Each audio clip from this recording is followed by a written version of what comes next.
Today on Sugar Spun Run, I'll be showing you how to make drop sugar cookies. Hey Sugar Spun Bakers, Sam here, and I'm so excited to be bringing you another carefully tested and researched recipe. These cookies are so simple to make. You do not need to chill the cookie dough, there's no rolling pin required, and no cookie cutters required either.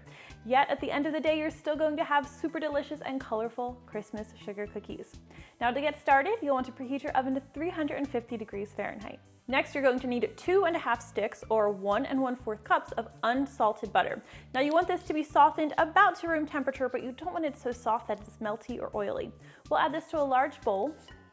Now add 1 1/2 cups of granulated sugar and 1 large egg. We'll also add 1 teaspoon of vanilla extract. And today I'm just going to be using my electric hand mixer rather than my stand mixer. And we'll cream everything together until it's well combined. Once your butter mixture is light and fluffy and well combined, we can set that aside, and in a separate medium-sized bowl, you'll want to measure out 3 cups of all-purpose flour. And we'll add a teaspoon of salt and a ½ teaspoon of baking soda. You'll want to whisk everything together so these ingredients are completely combined. Now gradually add your flour mixture to your butter mixture until everything is completely combined and all of that flour is incorporated.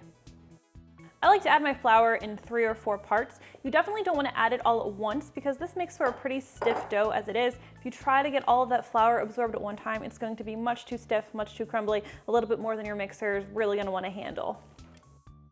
This is a pretty stiff dough and it's going to seem a little bit crumbly at first, but just keep mixing, and so long as you didn't overmeasure your flour, everything is going to come together. So you want to keep going until your dough is clinging together. So what you see here is just with the perfect consistency. You don't want to overmix your cookie dough or you're going to soften that butter too much and your cookies are going to spread in the oven, which you don't want. They're going to spread too much in the oven, I should say. It's almost time to bake those cookies, so you're going to want to grab some colored sanding sugar, whichever color you prefer. We'll scoop our cookie dough into rounded 1 1/2 tablespoon sized balls. And you'll want to roll the dough between your palm and then immediately roll it through your sugar.